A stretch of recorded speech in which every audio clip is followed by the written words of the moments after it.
चलिए तो बढ़ते आगे। अभी तक जो हमने बात की है वो बात की है लेटर की, बात कर ली, वर्ड, सेलेबल, इसके अलावा क्लाउज और सेंटेंस, यहाँ तक हम सीख चुके हैं। सेंटेंस का मतलब मैं आपको बता चुका हूँ कि सेंटेंस का मतलब है a meaningful group of words is called a sentence, यानी आपके शब्दों का एक ऐसा समूह जो मीनिंगफुल हो, ठीक है, यानी जिसका कुछ मतलब निकले, उसी को हम क्या कहेंगे, सेंटेंस कहेंगे।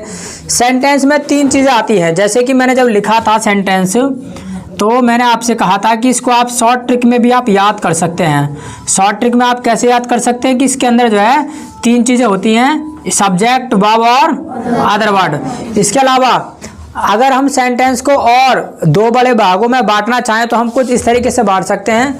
एक तो आता है इसके अंदर सब्जेक्ट आपका, इसके अलावा जो दूसरी चीज़ आती है वो है आपका प्रेडिकेट। यानी आप 2 बड़े भागों में बांटना चाहें तो आप ऐसे ही बांट सकते हैं कि सब्जेक्ट एंड प्रेडिकेट, ठीक है। एक होता है सब्जेक्ट और एक होता है प्रेडिकेट। इसके अलावा आखिरकार सब्जेक्ट का क्या मतलब है, आज हम यही सीखने वाले हैं कि हम सब्जेक्ट आखिरकार किसे कहते हैं। तो आज हम पढ़ने वाले हैं सब्जेक्ट, यानी आखिरकार हम सब्जेक्ट किसे कहते हैं, यानी सब्जेक्ट क्या है, ये हम पढ़ने वाले हैं। इसके अलावा सब्जेक्ट बोले हिंदी में, बिल्कुल शुद्ध हिंदी में बोले तो सब्जेक्ट का होता है कर्ता, जो आपने अपने स्कूल में पढ़ा भी होगा, इसका जिक्र आपने सुना होगा। यानी सब्जेक्ट का मतलब होता है कर्ता, और कर्ता का मतलब करने वाला, ऐसा कुछ आपने सुना होगा। Yes no? ऐसे सुना ना कि भाई सब्जेक्ट का हिंदी मतलब होता है कर्ता, और कर्ता बोले तो करने वाला, इस तरीके से आपने पढ़ा होगा। लेकिन ठीक है, आपने पढ़ा, अच्छी बात है। सब्जेक्ट का मतलब कर्ता होता है, कर्ता का मतलब करने वाला होता है। लेकिन और हम इसके बारे में एडिशनल चीज़ें आज हम जानने जा रहे हैं, इसको थोड़ा और हम डिटेल में पढ़ने जा रहे हैं कि आखिरकार रियल मायने में सब्जेक्ट है क्या, ये अब हम पढ़ने वाले हैं। तो पहले नंबर तो सब्जेक्ट क्या है ये तो आपके बाद की बात है। फर्स्ट ऑफ ऑल सबसे पहले आपको ये पता होना चाहिए कि सब्जेक्ट होने के लिए या सब्जेक्ट बनने के लिए आपको क्या क्या चीज़ें चाहिए, यानी कौन कौन सी चीज़ें हैं जो आपकी सब्जेक्ट बन सकती हैं इंग्लिश में। सबसे पहले आपको ये पता होना चाहिए, यानी कौन कौन सी वो चीज़ें हैं जो हमारे सब्जेक्ट का काम कर सकती हैं या सब्जेक्ट के रूप में आ सकती हैं। जैसे जब आप अपना मकान तैयार करते हैं तो आप ये नहीं देखते कि भी मकान क्या है, आप सबसे पहले ये हिसाब लगाते हैं कि भी हम मकान बनाने जा रहे हैं तो हमको वो कौन कौन से मतलब चीज़ें चाहिए कि जिनसे हमारा मकान तैयार होगा, ठीक है। आप रोड़ी के बारे में सोचते हैं, आप बदरपुर के बारे में, आप रेत के बारे में, सीमेंट के बारे में, सरिया के बारे में, तो यानी आप उन चीज़ों के बारे में सोचते हैं कि जिनसे आपका मकान या घर तैयार होने वाला है। आप ये नहीं देखते कि घर क्या है, आप पहले जिन चीज़ों से घर तैयार होने वाला उनका जुगाड़ करते हैं, उनके बारे में आप जो है पहले जानने की कोशिश करते हैं कि ये क्या भाव है, ये क्या भाव है। सेम सिस्टम है, सब्जेक्ट क्या है ये तो बाद की बात है। सबसे पहले आपको ये पता होना चाहिए कि वो कौन सी चीज़ें हैं जो हमारी सब्जेक्ट बन सकती हैं, यानी what are the essential things.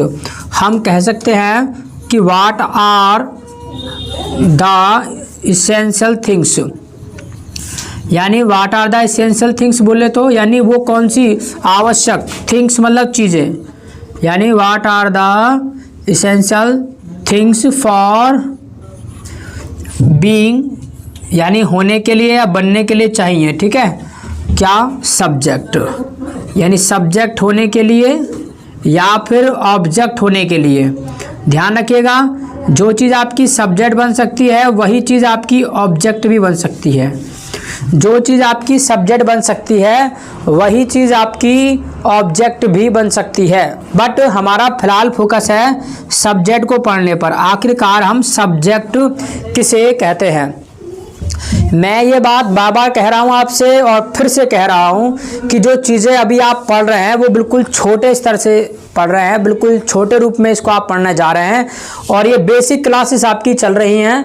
जैसे जैसे हम आगे बढ़ेंगे तब आपको एक धीरे धीरे एहसास होगा कि हाँ हम कुछ अलग सीख रहे हैं और कुछ अच्छे तरीके से हम सीखने का प्रयास कर रहे हैं और इनका फ़ायदा आपको आने वाली क्लासेस में दिखने लगेगा कि भाई अगर हम इनकी जानकारी नहीं लेते अच्छे से तो जो आने वाली क्लासेस हैं वो हमको समझ नहीं आती।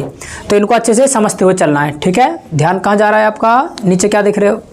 चलो, तो यानी सब्जेक्ट और ऑब्जेक्ट होने के लिए हमको क्या क्या चाहिए, ये हमारा सबसे पहले क्वेश्चन होना चाहिए। तो वो कौन कौन सी चीज़ें हैं इंग्लिश में जो हमारी सब्जेक्ट बन सकती हैं और ऑब्जेक्ट बन सकती हैं। तो ऑब्जेक्ट तो हमारा सेकेंडरी थिंग है, हम सबसे पहले सब्जेक्ट के बारे में ही पढ़ने वाले हैं कि सब्जेक्ट होने के लिए क्या चाहिए। वो तो ऑटोमेटिकली बात है कि जो चीज़ सब्जेक्ट बन सकती है वो ऑब्जेक्ट भी बन सकती है, लेकिन फिलहाल हम सब्जेक्ट की बात कर रहे हैं। तो ध्यान रखिएगा सब्जेक्ट होने के लिए क्या क्या चाहिए। सबसे पहले अगर हम बात करें तो सब्जेक्ट होने के लिए आपको चाहिए नाउन, यानी सब्जेक्ट होने के लिए आपको चाहिए नाउन। जो आपका नाउन है इंग्लिश में, जो नाउन होता है वो आपका सब्जेक्ट बन सकता है, वो आपका सब्जेक्ट का काम कर सकता है जो नाउन होता है। अब आप कहेंगे सर नाउन का क्या मतलब होता है, नाउन हम किसे कहते हैं? तो इसमें कोई नई बात नहीं है, नाउन आपने पढ़ा भी होगा कि भाई नाउन का मतलब क्या होता है। नाउन बोले तो हिंदी में संज्ञा, ठीक है, आपने हिंदी ग्रामर में भी ये बात पढ़ा होगा, या फिर हिंदी ग्रामर में नहीं पढ़ा होगा तो कम से कम इतना तो पढ़ा ही होगा कि भाई a noun is the name of a person place और thing as Ram Shyam chair Delhi, ठीक है, इस तरीके से आपने रट्टा मारा होगा। बट अगर हम इसको बड़े ही छोटे रूप में समझें तो बड़ा आसान है नाउन को समझना। नाउन का मतलब होता है any name is a noun, यानी कोई भी नाम हो वो नाउन होता है। इस बात का हमें फ़र्क नहीं पड़ता कि वो व्यक्ति का नाम है, वस्तु का नाम है, वो जगह का नाम है, इस बात से हमको फ़र्क नहीं पड़ता। नाउन बोले तो नाम, और किसी का भी नाम हो वो नाउन ही होता है, किसी का भी नाम हो वो नाउन ही होता है, ठीक है। कोई आपसे पूछे भाई नाउन क्या है, तो अब इस बात का रट्टा आपको नहीं लगाना है कि भाई a noun is the name of a person place और thing as Ram Shyam chair Delhi, ठीक है। बट कोई आपसे और एग्जांपल देने की बात करे तो आप वहाँ हिचकिचा जाते हैं, लेकिन आज के बाद नहीं हिचकिचा पाएंगे आप, ठीक है, नहीं ये आपके साथ होगा। तो नाउन का मतलब है नाम, किसी का भी नाम हो। तो जितनी भी दुनिया में चीज़ें आप देख रहे हैं, सोच रहे हैं, बोल रहे हैं, वो आपका सब नाउन है। जितनी भी चीज़ें आप देख रहे हैं, सोच रहे हैं, बोल रहे हैं, वो सब आपका नाउन है। क्यों? क्योंकि उन सब चीज़ों के नाम है। जब आप बोलेंगे तो नाम लेकर के बोलेंगे, और जब नाम लेकर के बोलेंगे तो वो नाउन है। जैसे मैं कहूँ भैया पेन, तो पेन क्या है? नाउन है। मैं कहूँ भाई शर्ट, नाउन है। मैंने कहा बस, chair, cooler, fan, mobile, bike, कुछ भी XYZ, जब मैं बोलूँगा तो नाम लेके बोलूँगा। जब नाम लेके बोलूँगा तो वो नाउन है, बात खत्म हो गई। इसमें हमें कोई क्या जरूरत है रट्टा लगाने की भैया एक ए नाउन इज द नाम ऑफ ए पर्सन प्लेस और थिंग आज राम श्याम चेयर डेली, कि भैया प्लेस का, जगह का नाम, व्यक्ति का नाम, वस्तु का नाम, बिल्कुल भी जरूरत नहीं है। बस हमको सीधा सीधा समझना है, किसी भी व्यक्ति का नाम से हमें मतलब नहीं है, हमें मतलब है नाम होना चाहिए, किसी का भी XYZ। आप कुछ भी बोलोगे बिना नाम के आप बोल नहीं सकते। आपने कहा सर ये आपके साथ में क्या बटन है, बटन भी नाउन है। आपने कहा सर ये मोबाइल है, ये बाइक है, ये चेयर है, आँख है, नाक है, कान है, मुंह है, दांत है, कुछ भी बोलो, जो मर्जी, जितना भी बोलोगे नाम लेकर के ही बोलोगे, और जब नाम लेकर के बोलोगे वो नाउन है, बात खत्म। तो नाउन का मतलब होता है ये। लेकिन हमारी बात कहाँ चल रही है? हमारी बात चल रही है कि जो नाउन है वो सब्जेक्ट बन सकता है, और जो नाउन है वो क्या बन सकता है? ऑब्जेक्ट भी बन सकता है। लेकिन हमारा फोकस किस पर है? सब्जेक्ट पर है। इसके अलावा जैसे फॉर एग्जांपल हम देख ले रहे हैं, जैसे मान लीजिए सपोज दैट मैंने कहा पेन इज गुड, मैंने कहा पेन इज गुड, तो पेन क्या है? नाम है भाई, पेन नाम है, ठीक है। वो किसी का भी नाम हो, इससे हमें फर्क नहीं पड़ता, बट नाम तो है ना। तो पेन इज गुड, तो ये क्या है? ये सब्जेक्ट है। ये आपका वर्ब है, ये अदर वर्ड है, क्योंकि सेंटेंस में तीन ही चीज़ें होती हैं, सब्जेक्ट, वर्ब और अदर वर्ड। ये मैंने आपको बता दिया। तो यानी पेन आपका बन रहा है सब्जेक्ट, और पेन क्या है? नाउन, ठीक। इसके अलावा और मैं कहूँ, हमने कहा मान लीजिएगा राजू इज गुड, हमने कहा राजू इज गुड, तो भाई राजू इज गुड, गुड कहा तो राजू क्या है? ये भी नेम है, ये भी नाम है, तो ये भी क्या है? नाउन है। लेकिन काम यहाँ पे किसके रूप में कर रहा है? सब्जेक्ट के रूप में काम कर रहा है, ठीक है, सब्जेक्ट के रूप में काम कर रहा है। ये भी सब्जेक्ट बन रहा है, क्योंकि वाव वही लेता है जो सब्जेक्ट होता है, बिल्कुल सब्जेक्ट के बाद ही वाव आता है, ठीक है। तो इस तरीके से हम जान सकते हैं कि जो नाउन है वो आपका सब्जेक्ट का काम करता है। इसके अलावा दूसरी चीज़ क्या आती है? जो सेकंड थिंग है आपका, वो है आपका प्रोनाउन। क्या है? प्रोनाउन। अब माइंड में आ रहा होगा सर प्रोनाउन क्या होता है? तो प्रोनाउन आपने कुछ इस तरीके से पढ़ा होगा कि भी प्रोनाउन एक ऐसे शब्द होते हैं, मतलब जो है जो अपने नाउन के स्थान पे प्रयोग होते हैं, ठीक है। यानी pronoun is a word which is used in the place of noun. जो नाउन के स्थान पे प्रयोग हो उसको हम प्रोनाउन कहते हैं। बट ये तो हो गया एक तुम्हारे वैसे रट्टा मारने वाली बात हुई। लेकिन अगर हम व्यवहारिक तौर पे बात करें तो प्रोनाउन का मतलब आप इतना समझ लो, प्रोनाउन मतलब जो किसी का नाम नहीं है। यानी प्रोनाउन का मतलब होता है जो किसी का नाम नहीं है। और प्रोनाउन वैसे काम जो करता है वो नाउन के रिपीटेशन को रोकने के लिए काम करता है। लेकिन फिलहाल यहाँ पर आपको समझने के लिए बस आप इतना ही जान लो कि प्रोनाउन का मतलब होता है जो किसी का नाम नहीं है, वो आपका प्रोनाउन है। जैसे ही है, तो बोलो ही किसी का नाम है, आप करते हैं कभी? नहीं करते कभी। ही यहाँ आ रहे, सी यहाँ आ रहे, इट यहाँ आ रहे, दे यहाँ आ रहे, तो नहीं करते। तो आपने ही बोला, सी बोला, इट बोला, आई बोला, यू बोला, वी बोला, दे बोला, ये किसी का नाम नहीं है।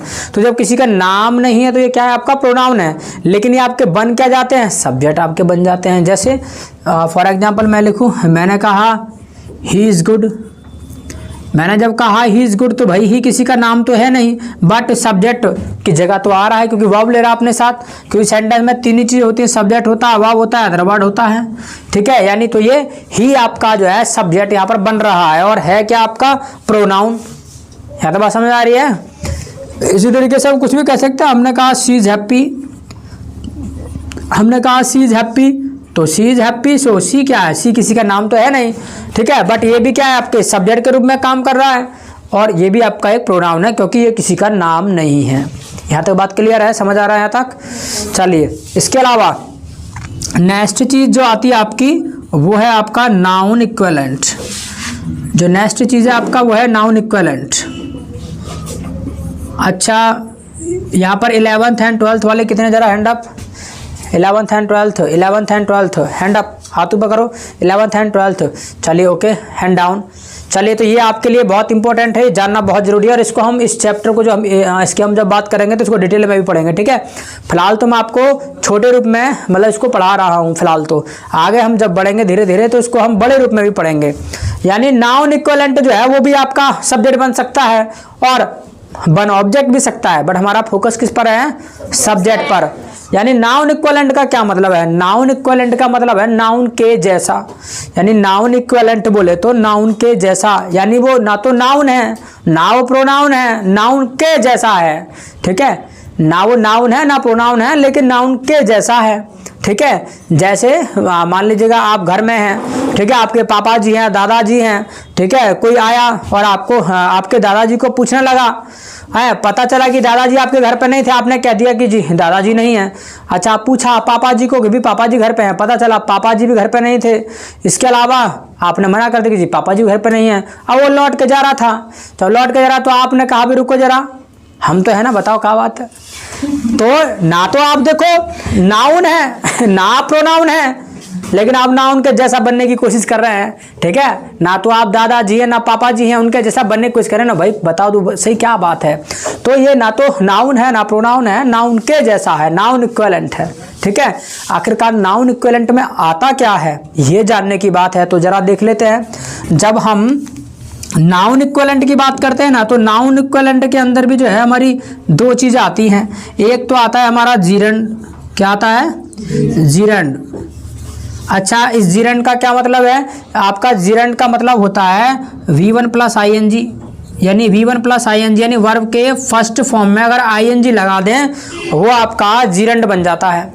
यानी अगर हम वर्ब के फर्स्ट फॉर्म में यानी पहली फॉर्म में अगर हम ING लगा दें तो वो आपका जीरंड बन जाता है। अच्छा, वो काम किसका करता है? वो सब्जेक्ट का काम करता है। कैसे? जरा देख लो। जैसे मान लीजिएगा फॉर एग्जाम्पल हमने कहा वॉकिंग इज गुड। हमने कहा वॉकिंग इज गुड कि भाई जो टहलना है वो अच्छा होता है, वॉकिंग इज गुड।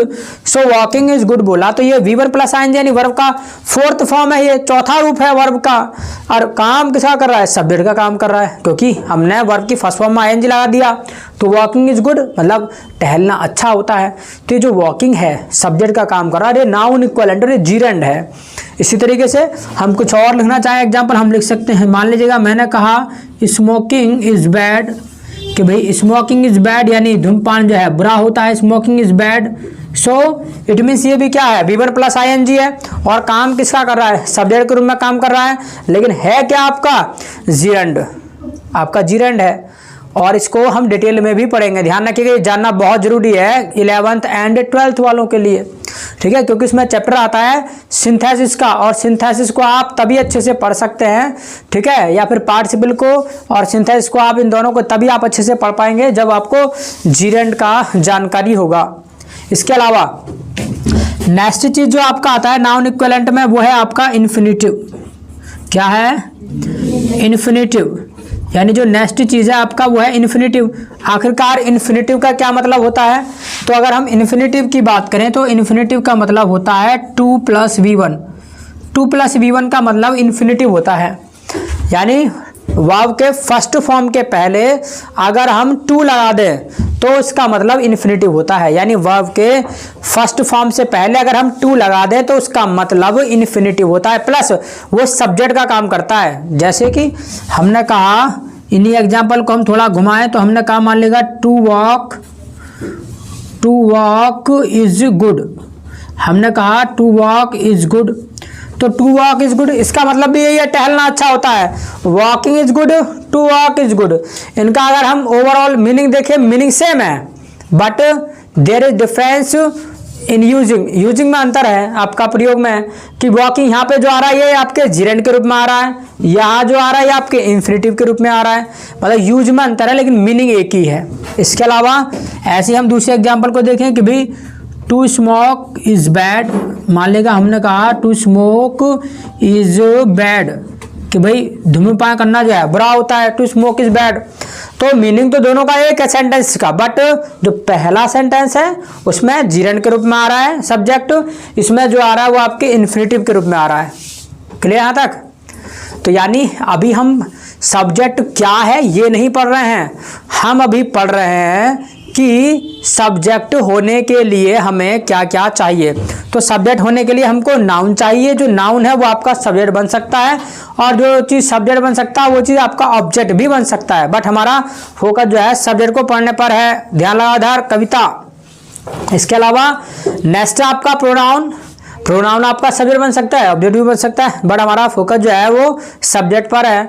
इसी तरीके से नाउन इक्विवेलेंट है, नाउन इक्विवेलेंट आपका सब्जेक्ट बन सकता है और ऑब्जेक्ट भी बन सकता है, बट हमारा फोकस जो है सब्जेक्ट पर है। यहाँ तक की बात समझ आ रही है? यहाँ तक कोई डाउट? अगर डाउट नहीं है तो पहले इतना लिख लो, उसके बाद हम आगे बढ़ते हैं।